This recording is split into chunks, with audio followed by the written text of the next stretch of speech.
Hello everyone, this is Ben again with Swift English.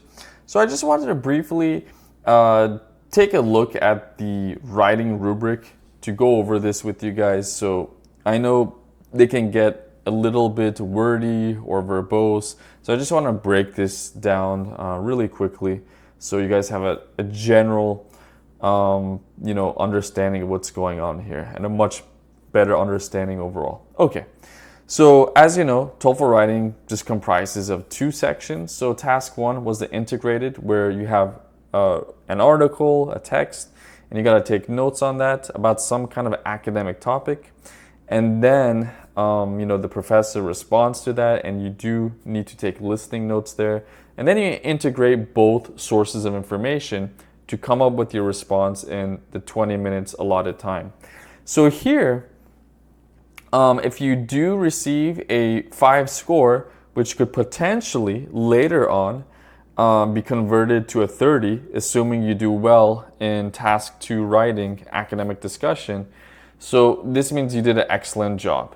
So let's see. Let's take a look at this raw score. So a response at this level, successfully selects, so you choose, right, the important information from the lecture. So that's the listening part of it, right? And coherently, like in an organized manner, in an organized way, and accurately, very important, you don't want to state incorrect information, presents this information in relation to the relevant information. So notice how they're even paraphrasing in the rubrics, guys.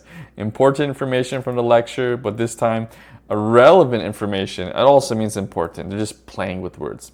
Presented in the reading, all right? The response is well organized. So again, that goes back to coherence, okay? It's easy to read it. You use transition words, correctly, effectively. And occasional language errors that are present do not. So you do make some, mistakes related to vocab or grammar, but they can pretty much clearly understand what you're trying to convey, okay? That are present do not result in inaccurate or imprecise, so same thing, presentation of content or connections. All right, so in short, they just want you to be organized and accurate, right?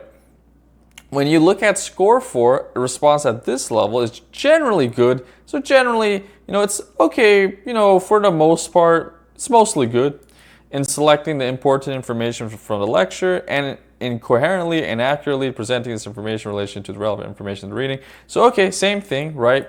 You're, filling in that criteria. But it may, notice the but, it may have minor omission, so you're missing something, right? A detail. Inaccuracy, okay. Vagueness, so you're not clear about something. Or imprecision of some content from the lecture. So okay, maybe when you were taking listening notes, you kind of misheard things. You had some misunderstandings. And then later on, when you tried to integrate your notes into your response, you were kind of incorrectly saying the wrong things, right? You're typing the incorrect information there. And maybe, that relationship it has with the reading is not the one that the lecture was discussing actually. You misheard something, perhaps. Happens all the time. Response is also scored at this level if it has more frequent or noticeable minor language errors, as long as such usage and grammatical structures do not result in anything more than occasional lapse of clarity. So occasionally they don't understand what you're talking about or in the connection of ideas. So yeah, you make a few more mistakes. That's why you're not receiving a 5. You're receiving a 4. And when you look at 3, a response at this level contains some important information from the lecture and conveys some relevant connection to the reading. But notice how they put this but in the title, okay? It is marked by one or more of the following. Although the overall response is definitely oriented to the task, but it is somewhat about the task, right? It's pertaining to it, it's connected to it. It conveys only, notice that word only, vague. So when you think of vague, you think of really unclear. They have no idea what you're saying. Global, unclear, there you go.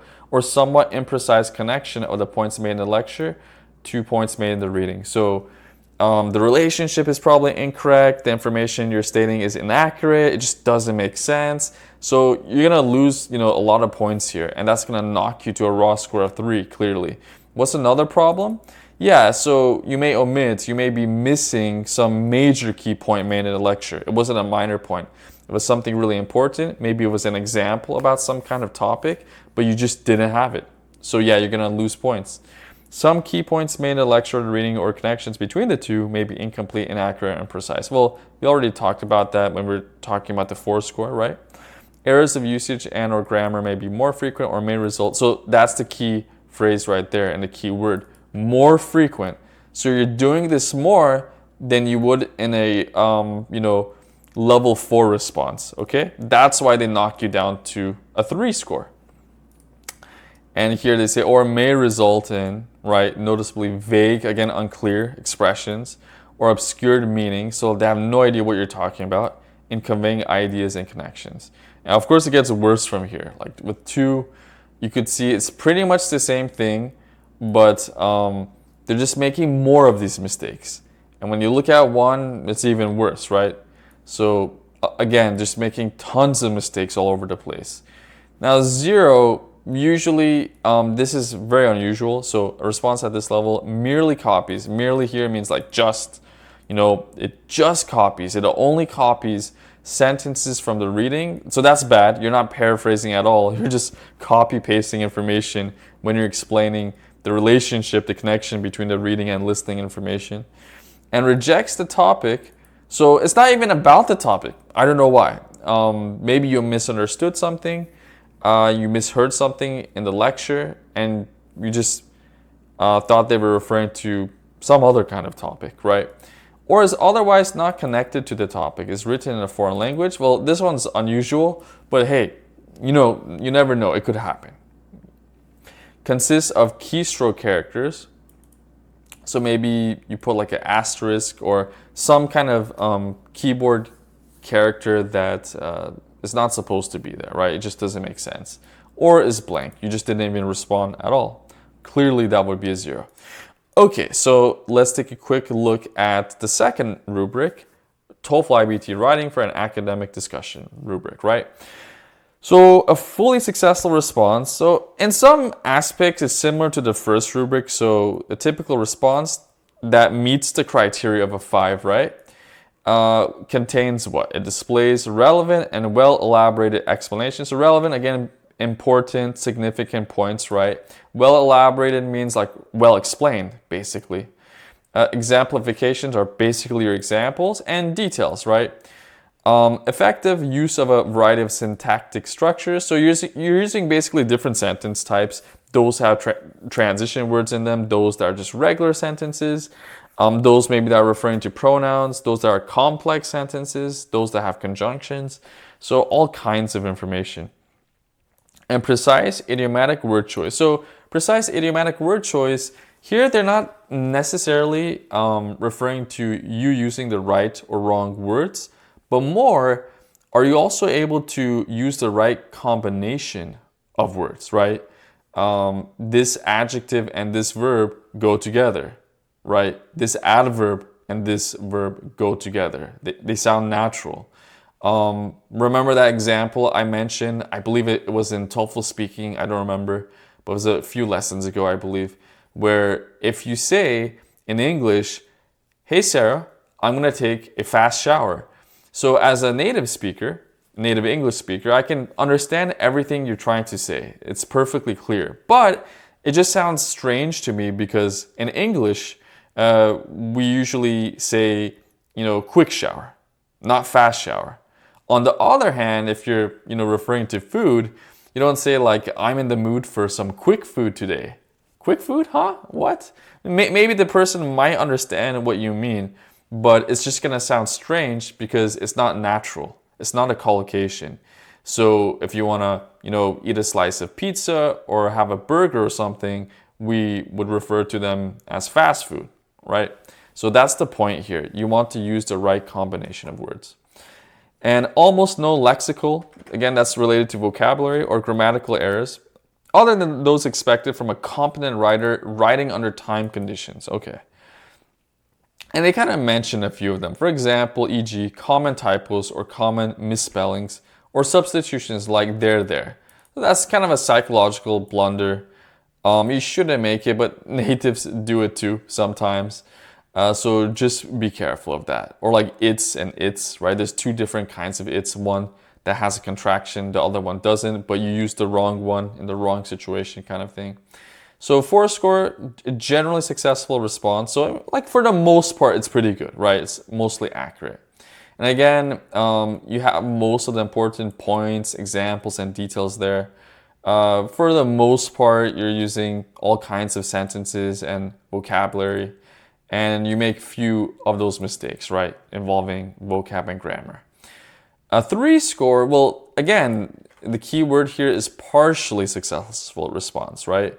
So to some extent, all right? Not completely, not for the most part. And so you're just making more of these kinds of mistakes, right? Or you're lacking some of these things. That's it.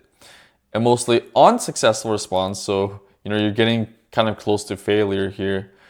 Ideas that may be poorly elaborated, so you do a poor job of explaining it. They have no idea what you're talking about, or if they do, it's just really hard or difficult to understand some points of it.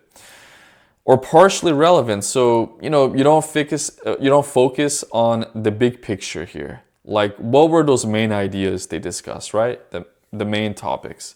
Instead, you're kind of mentioning something that's maybe like a minor example of something, but it's not tied into that overall topic and the main points, the main arguments of it. A limited range of syntactic structure, so you're using the same kind of sentences over and over, or you're just like squeezing transition devices into every single sentence when some of those sentences don't even require them in the first place. So you want to vary it, and you'll also want to use it correctly as well. And you don't want to have limited vocab as well. So if you repeat the same topic vocabulary over and over again, like children, children, children, children, children, it's boring and you're not really demonstrating good English here. But maybe the first time you could use children, the second time you have to refer to it, you could use kids, little ones, right? Same thing with other words like enjoy, love, right? So think about that. An accumulation of errors in sentence structure, words, or form, or use. Yeah, we got that. And this is pretty clear at this point. And again, this is pretty much the same thing as we saw in the first rubric. So I hope you like this. I'll see you in the next one.